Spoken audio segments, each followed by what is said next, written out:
की विधा नहीं रही। हमारे यहाँ जंगल में ऋषि मुनि रहा करते थे तो फल फूल खा के रहते थे। कहीं भी राम जी के वनवास में 14 साल में आप देख लो, कभी राम जी ने मांस का, हाँ निषाद राज सेवन करता था। हाँ निषाद जी सेवन करते थे, तो वो जंगली है, राम जी के सेवन का विधान नहीं मिला। वो जंगली लोग खाते, भाई आज भी मैं नहीं खाता, आप में से बहुत लोग खाते होंगे। तो अच्छे बुरे तब भी थे। राम जी ने निषाद को गले लगाया है ना। जब भरत जी गए तो निषाद जी ने मांस भी परोसा था भरत जी के लिए, इसलिए परोसा था कि वो खाते थे। भाई आप जो खाएंगे वो आप परोसेंगे, पर उसमें से मैं वो ग्रहण करूंगा जो मैं खाता हूँ। जैसे मैं भी आपके घर जाता हूँ, आप मुझे समोसा भी परोसते हैं, जलेबी भी परोसते हैं, पोहा भी परोसते हैं, रोटी दाल चावल भी परोसते हैं, बादाम भी रखते हैं, तो मैं एक बादाम उठा के ले लेता हूँ। जो मैं, आपका धर्म है कि आप सब परोसें, मेरा धर्म है कि उसमें से मैं क्या ग्रहण करूँ। समुद्र में बहुत सारी चीज़ें हैं, आपको उससे क्या निकालना है। मगर ये हमारे जो पांडव थे, ये लोग फिर क्यों खाते थे? पांडव कहाँ खाते थे, कहाँ पढ़ लिया आपने? ये शास्त्र में ही लिखा है। जैसे कहाँ दिखा दो हमें लिखा हुआ। महाभारत में जो कहीं है नहीं लिखा मेरे भाई। नहीं, अनुशासन पर्व में चैप्टर नंबर 88 में लिखा हुआ है, जिसमें युधिष्ठिर। नहीं, आपके कहने से नहीं होगा, आप लिखित में दिखा दीजिएगा तो उसको अध्ययन करना पड़ेगा। मैंने किया है वो। आप बताइए, आपके पास फोटो हो सब्जेक्ट ये की तो ये गूगल पे आ जाएगा, चैप्टर नंबर 88 में है, आप जिसमें निकाल के दे दीजिएगा। इसमें युधिष्ठिर और भीष्म पितामह के बीच में बात है। किसी और संदर्भ में बात कर रहे हो, जैसे हम और आप बात कर रहे हैं, मांस के सब्जेक्ट में बात हो रही है। मैं बता देता हूँ क्या है वो। हाँ। उसमें युधिष्ठिर धर्मराज थे जी। उसके बाद भी वो भीष्म पितामह से पूछते हैं कि मुझे यज्ञ नाम है और यज्ञ में पितरों की तृप्ति के लिए क्या देना चाहिए। तो उसमें भीष्म पितामह ने उनको बहुत लंबी लिस्ट बताई है, जिसमें सभी, जैसे रैबिट का मांस, इवन उसमें गाय तक का भी जिक्र है, गैंडे का, राइनोसोरस यानी, और गाय का, और मतलब एक बहुत लंबी लिस्ट बताई है उन्होंने कहा अगर आप ये अर्पण करते हो, जैसे रैबिट अर्पण किया तो आप 1 साल के लिए तृप्त कर सकते हो, और गाय की तो 6 साल के लिए, राइनोसोरस किया तो 12 साल के लिए। समझ गया मैं। मनुस्मृति में भी कुछ ऐसी बातें लिखी हैं, पर वो किस संदर्भ में, समझो क्या होता है। शास्त्र के बहुत सारे अर्थ होते हैं। जैसे हम लोग आपस में बात करते हैं ना, एक अर्थ होता है व्यंग्यात्मक, समझ रहे हैं। हाँ। एक अर्थ क्या होता है व्यंग। जैसे मैं कक्षा में कई बार एक व्यंग बोलता हूँ। जैसे मैं आपसे पूछता हूँ क्यों मांस खाते हो, तो आप बोलते हैं हाँ खाते हैं। तो मैंने कहा किसका खाते हो, बकरा खाते हो, मुर्गी खाते हो, उसने बोला हाँ। मछली खाते हो, उसने बोला हाँ। मैंने कहा आदमी खाते हो, ये क्या है, ये क्या हो गया, बोल दो। हाँ, व्यंग्य हो गया ये व्यंग। वो खाता नहीं है आदमी, मुझे पता है ये बात कि वो आदमी नहीं खाता होगा, लेकिन मैंने व्यंग किया कि क्यों भाई जब तुम मछली खा सकते हो तो दादा, अभी मैंने आपसे क्या बोला, दादाजी मर जाए तो मार के पका के खा लेना, ये भी एक व्यंग है। हाँ। आप खाएंगे नहीं, पर आप अंडा खाते होंगे, तो मैं व्यंग कर रहा हूँ कि जब आप अंडा खा सकते हैं तो दादाजी को भी खा जाना। ये एक व्यंगात्मक बात है।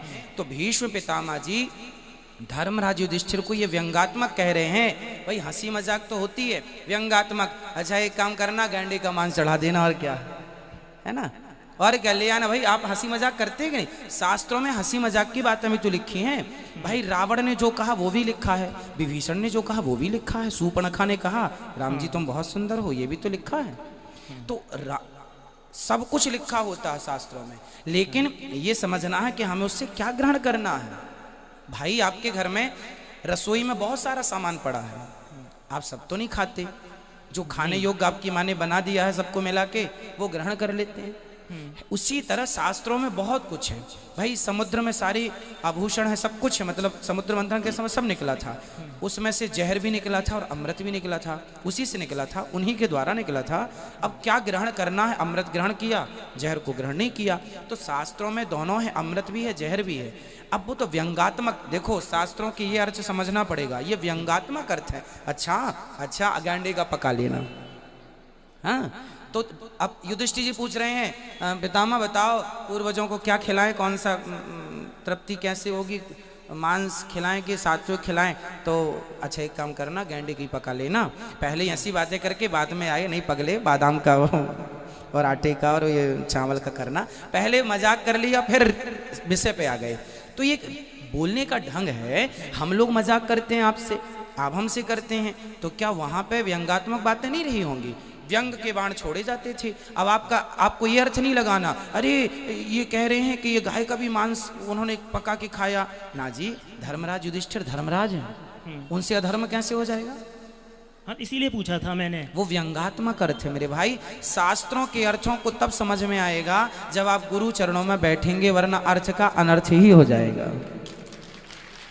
महाराज आपने एक और बात कही थी, जैसे ये जीभ से चाटने वाली कही थी, तो ये हम इंसान, आपने कहा हम मुख से खाते हैं। नहीं, पानी की पीने की बात। पानी का, हाँ सॉरी।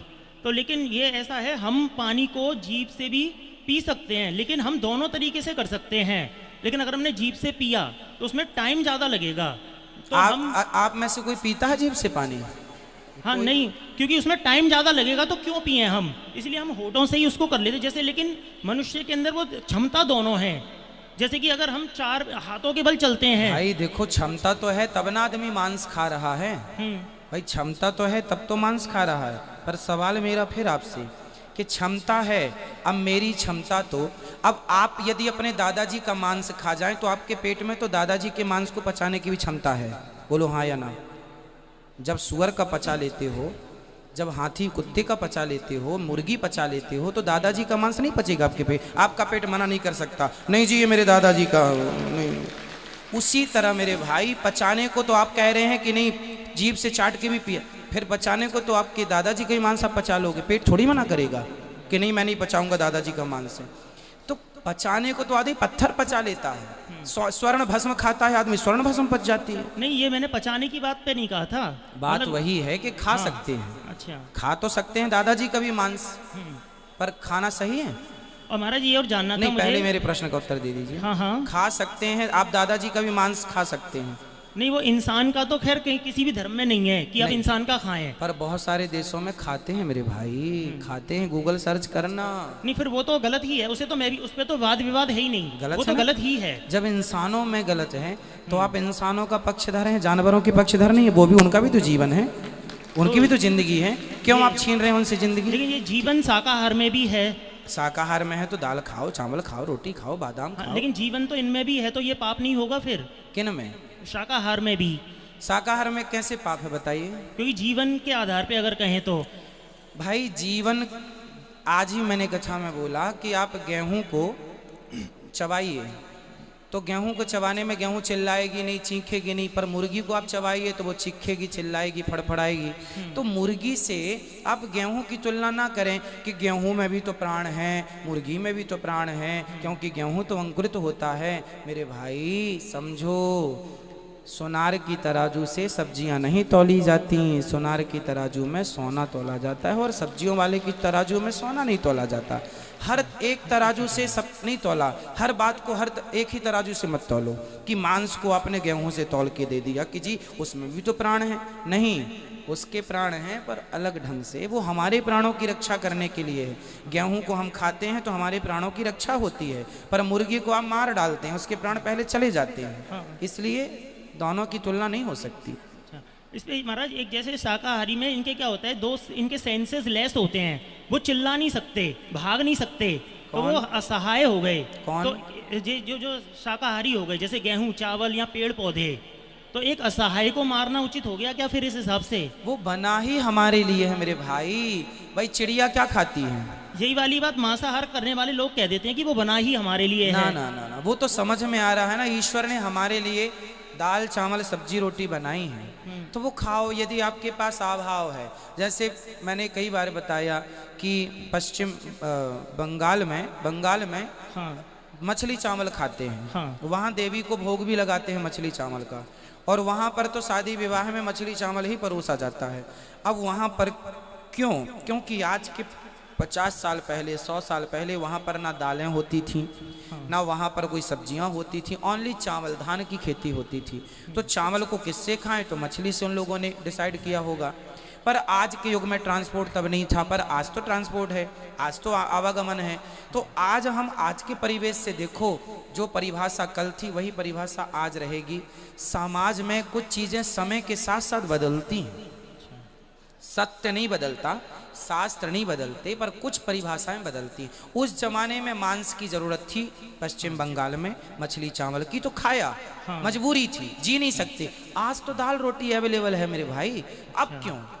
आप बताइए क्यों? अब सही है। जब आपके सामने दाल रोटी रखी हो और सामने आपके मुर्गी रखी हो, तो मुर्गी मार के पका के खाना सही है या दाल रोटी से पेट भर लेना सही नहीं, है? दाल रोटी सही है उस केस में। फिर हाँ, तो वो एक मजबूरी रही होगी जब उन लोगों ने मांस खाना शुरू किया होगा, दाल नहीं रही, कोई अनाज नहीं था, कोई सिचुएशन रही होगी। और महाराज समझो। जैसे राजा दशरथ जी हिरण का शिकार करते थे, तो फिर वो क्यों करते थे?